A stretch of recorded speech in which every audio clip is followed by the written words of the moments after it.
Good morning all of you. आज हम पढ़ते हैं आपकी पाठ्य पुस्तक का चैप्टर 8 छोटा जादूगर। छोटा जादूगर जयशंकर प्रसाद द्वारा लिखित एक कथा है। इसमें एक छोटे बालक के बारे में बताया गया है कि वो बालक किस तरह जादू दिखाता है, लेखक को वो किस तरह मेले में मिलता है, लेखक उसे कहाँ घुमाने लेके जाता है, लेखक उसे क्या उस मेले के अंदर क्या क्या गतिविधियां कराते हैं, वो सब चीज़ें उसके अंदर बताई है। अंत में हमें ये भी पता लगता है कि उस जो छोटा बच्चा था उसके पिता जेल में थे और जो उसकी माँ थी वो बहुत ही बीमार थी और अंत में देखते हैं कि उसकी माँ का देहांत भी हो जाता है।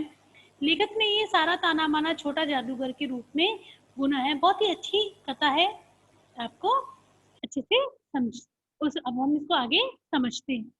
छोटा जादूगर जयशंकर प्रसाद द्वारा लिखित है। पहले हम लेखक परिचय देखते हैं। जयशंकर प्रसाद का जन्म 30 जनवरी 1890 में काशी में हुआ था और उनकी मृत्यु 15 नवंबर 1937 में हुई। छायावादी कवि थे।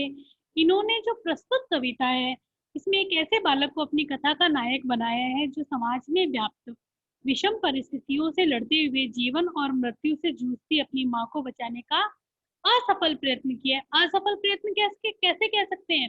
असफल यानी कि अंत में उसकी माँ की मृत्यु हो जाती है। वो बहुत कोशिश करता है।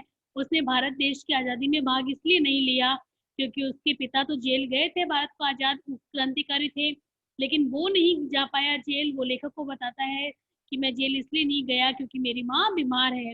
वो जादू भी दिखाता है। लोगों आपने देखा कई बार हम सड़क के किनारे देखते हैं, कई छोटे छोटे बच्चे बैठे होते हैं, एक चादर बिछा के जादू देख लो। हम बस स्टैंड पे जाते हैं तब वहां पर भी ऐसे लोग दिखते हैं हमें। तो वो जादू दिखाकर जो पैसे उससे मिलता है वो अपना पेट भी भरता है और अपनी माँ का दवा दारू भी करता है। यही सब चीजें इसमें बताई है। कार्निवल के मैदान में बिजली जगमगा रही थी। हंसी और विनोद का कलकांत गूंज रहा था। मैं खड़ा था यानी लेखक बात कर रहा है। उस छोटे फुहारे के पास एक लड़का चुपचाप शरबत पीने वाले को देख रहा था। उसके गले में फटे कुर्ते के रूप में एक मोटी सी सूत की रस्सी पड़ी थी और जेब में कुछ ताश के पत्ते थे। उसके मुंह पर गंभीर विषाद के साथ धैर्य की रेखा। विषाद यानी दुख। लेखक कहता है कि एक कार्निवल हम भी जाते हैं, अभी मेले बंद हैं, अभी आप लोग मेले नहीं जाते हो, पर पहले आप लास्ट ईयर हम देखते थे दिवाली का मेला लगता है और होली पे भी मेला लगता है, रक्षाबंधन पे लग जाता है, नए साल पे लगता है। तो वो मेले में हम जाते हैं तो चारों तरफ झूले होते हैं, लोग कुछ खा रहे होते हैं, कुछ झूले पे बैठे होते हैं। तो लेखक कहता है कि मैंने देखा एक छोटा सा बच्चा शरबत पीने वालों को देख रहा था। उसके चेहरे पे मुझे विषाद यानी दुख तो दिखाई दे रहा था, लेकिन फिर भी एक प्रकार का धैर्य था। मैंने उसकी ओर न जाने क्यों आकर्षित हुआ। लेखक कहता है कि मुझे नहीं पता कि मैं उसकी तरफ एकदम ही आकर्षित क्यों हो गया। उसके अभाव में भी संपूर्णता थी। मैंने पूछा, क्यों भाई, तुमने यहाँ क्या देखा? मैंने सब देखा। फिर लड़का, वो जो छोटा जादूगर होता है, वो बोलता है कि यहाँ चूड़ी फेंकते हैं, खिलौनों पर निशाना लगाते हैं, तीर से नंबर छेदते हैं। मुझे तो खिलौनों पर निशाना लगाना अच्छा मालूम होता है। जादूगर से अच्छा तो ताश का खेल मैं ही दिखा सकता हूँ। फिर उसने कहा, जो ये जादूगर जादू दिखा रहा है उससे अच्छा तो ताश का खेल मैं दिखा सकता हूँ। उसने बड़ी गंभीरता से कहा। उसकी वाणी में यानी कि उसकी आवाज में कहीं पर किसी भी प्रकार की कोई रुकावट नहीं थी। मैंने पूछा, उस पर्दे में क्या है? तुम गए वहां? एक पर्दा, अपन देखते हैं मेले में कई चीजें होती है, पूरी टेंट, हर जगह टिकट लगती है और कई ऐसे होते हैं कि आप बिन टिकट की भी दे। अब जो निशाना लगा रहा है वो तो टेंट लगा के ऐसे बैठा होता है, कोई निशाना लगा रहा है। अगर आपको निशाने के पैसे नहीं है, हमारे पास, अगर मेरे पास पैसा नहीं है तो मैं उसको देख तो सकती हूँ, लेकिन कुछ चीजें ऐसी होती है जो पूरा कवर्ड होती है। तो वो कहता है कि इस पर्दे के पीछे तुम गए? तो वो कहते हैं कि नहीं, वहां जाने का पैसा लगता है इसीलिए मैं वहां नहीं गया। फिर उसने कहा कि चलो मैं तुम्हें वहां लेके चलता हूँ। तब उसने कहा कि नहीं, वहां जाकर आप क्या करेंगे, इससे अच्छा तो निशाना लगाया जाए। तो लेखक जो था उसने सहमति में सिर हिलाया और कहा ठीक है। लेखक ने कुल 12 टिकट उसको खरीद के दिए और लेकिन टिकट खरीदने से पहले लेखक ने उसे शरबत पिलाया और फिर उसे जाड़े की संध्या गर्म हो रही थी। फिर उसने शरबत पिलाने के बाद उसने निशाना लगाने के लिए लेके गया। और जब वो दोनों चल रहे थे तो उसने साथ में जाते हुए पूछा कि तुम्हारे घर में कौन है? तब उसने कहा कि मेरे घर में एक माँ है और पिता है, वो जेल में है। तब उसने पूछा कि पिता जेल में क्यों है? तो गर्व से बोला कि मेरे पिता जेल में है क्योंकि मेरे पिता क्रांतिकारी हैं। और फिर उसने कहा कि मेरी माँ बीमार है। तब लेखक को लगा कि माँ बीमार होने के बावजूद ये मेले में है, मेले में क्या कर रहे हो? उसने थोड़ा सा गुस्सा होते हुए बोला। तब उसने कहा, तमाशा देखने नहीं, दिखाने निकला हूँ। तब लेखक ने कहा कि तुम्हारी माँ बीमार है और तुम मेले में। तब उसने कहा कि मैं तमाशा देखने नहीं दिखाने के लिए निकला हूँ, यानी कि कुछ पैसे कमाने के लिए। यदि मुझे कुछ पैसा मिलता है तो मैं अपना पेट भी भर सकूंगा और अपनी माँ को दवा भी दिला सकूंगा। फिर उसने कहा कि बाबूजी कहाँ है? तो उसने कहा जेल में, मैं माँ बीमार है इसीलिए जेल में नहीं जा पाया। उसने गहरी सांस ली और चारों ओर बिजली के लट्टू नाच रहे थे। मन व्यग्र होगा, उसने कहा अच्छा चलो निशाना लगाया जाए। दोनों उस जगह पर पहुंचे जहां पर निशाना लगाया जा रहा था। जैसे मैंने आपको बताया कि लेखक ने उसे पूरे 12 टिकट खरीद के दिए और उसने 12 के 12 टिकट पर एकदम सटीक निशाना लगाया। और जब उस बच्चे ने उस 12 के 12 टिकट पर निशाना लगाया और जितनी भी जिस जिस चीज पे उसने निशाना लगाया वो सारी चीजें उसने, वो सारे खिलौने वो उठाने लगा। कि उसके उठाने लगा तो उसके पास जगह कम हो गई, वो अपने हाथों में इतने सारे खिलौने नहीं ले सकता था। तो लेखक ने बताया कि उसने कुछ खिलौने अपनी जेबों में ठूसे, कुछ हाथ में लिए और कुछ उसने मुझे, मैंने उसको रुमाल दिया तो उसने मेरे रुमाल में भी डाल दिए। फिर वो कहता है मैं घूमकर पान की दुकान पर आ गया। पान खाकर बड़ी देर तक इधर उधर टहलता रहा। झूले के पास लोगों को देखा। अकस्मात किसी ने हिंडोले से पुकारा बाबूजी। जब उसने खिलौने बटेर लिए तो वो वहां से निकल गया और एकदम से लेखक को छोड़ के निकला और बोला कि आप बाहर आइए, मैं आपको तमाशा दिखाता हूँ। फिर वो जब लेखक बाहर गया तो उसे ढूंढने लगा तो एकदम से उसे आवाज आई कि बाबूजी। तो उसने पूछा कौन? तो बोला मैं छोटा जादूगर। कलकत्ते के मनोरम, ये जो इतना पार्ट था, पहला पार्ट था इसका, ये यही खत्म होता है कि कार्निवल के मैदान की बात थी कि दोनों आपस में किस तरह मिले, उन्होंने मेले में क्या बातें की और मेले में उन्होंने क्या किया। अब दूसरा पार्ट है इसका, कोलकाता के मनोरम वानस्पतिक उद्यान में लाल कमलनी से भरे हुए झील के किनारे लेखक और लेखक की पत्नी और उसके और भी दोस्त बैठे थे और आपस में बातें कर रहे थे और जलपान भी कर रहे थे और बातें हो रही थी। इतने में एक छोटा जादूगर आया और हाथ में 4 खाने की खादी का झोला। उसने एक झोला अपने कंधे पे टांग रखा था, साफ जंघिया और आधी बांह का कुर्ता। उसकी रूपरेखा बताई जा रही है कि वो बच्चा जब कलकत्ते में दोबारा लेखक को मिला तो किस तरह से था। उसने उस बाबूजी को कहा कि मैं आपको वो सिखाता हूँ जादू। तब उसने उसको मना कर दिया कि नहीं, हमें कहीं जाना है और हमें लेट हो रहा है इसलिए हम आपका जादू नहीं देख सकेंगे। लेकिन लेखक की जो पत्नी थी उसने उस बच्चे को रोक लिया। फिर उसने कहा, लेखक ने उसको कह दिया कि नहीं, अभी तो हम जलपान कर रहे हैं, फिर इसके बाद गाना बजाना होगा। उसने पूछा, जब लेखक ने कहा कि अभी तो हम जलपान कर रहे हैं, फिर उसने पूछा कि इसके बाद गाना बजाना होगा। तो लेखक को थोड़ा सा गुस्सा आने लगा कि वो ऐसा क्यों पूछ रहा है। लेकिन इतने में ही जो लेखक की पत्नी थी वो बोली कि दिखलाओ जी, तुम तो अच्छे आए। उसने छोटे जादूगर को लेखक की पत्नी ने बोला कि तुम अच्छे आए, मैं कुछ मन तो पहले तुम अपना जादू दिखाओ। मैं चुप हो गया। लेखक कहता है कि जब श्रीमती ने उसे रोका तो मैं चुप हो गया, क्योंकि उसकी जो श्रीमती की जो वाणी थी उसमें कहीं ना कहीं माँ की सी मिठास थी, जिसके सामने मैं कुछ भी नहीं बोल सका।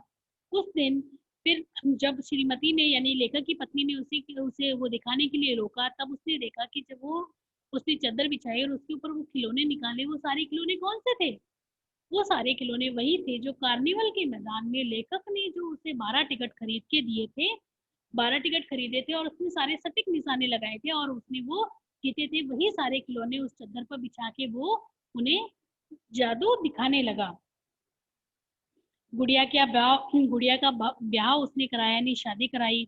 गुड्डा वर काना निकला। लड़की की वाचालता से ये अभिनय हो रहा था, नहीं वाचालता नहीं, बोलने की जो उसकी शक्ति थी, जो बोलने की चंचलता थी, वो बहुत ही सुंदर थी। लड़के ने उन्हें वो सारा जादू दिखाया। ताश के सब पत्ते लाल हो गए, फिर सब काले हो गए। गले की सूत की डोरी टुकड़े टुकड़े होकर, ये सारे उसके जादू थे, होकर जुड़ गई। श्रीमती ने उसे 1 रुपया दिया तो मैं वह उछल पड़ा। जैसे ही उस औरत ने उसको, उसकी पत्नी ने उसको 1 रुपया दिया तो वो लड़का बहुत खुश हुआ। छोटा, मैंने कहा। जैसे ही वो उछला तो लेखक को गुस्सा आया। लेखक ने जोर से कहा लड़के। उसने कहा लड़के नहीं साहब, मुझे आप छोटा जादूगर कहिए। फिर उसने उसे 1 रुपया, छोटा जादूगर कहिए, यही मेरा नाम है और यही मेरी आजीविका है।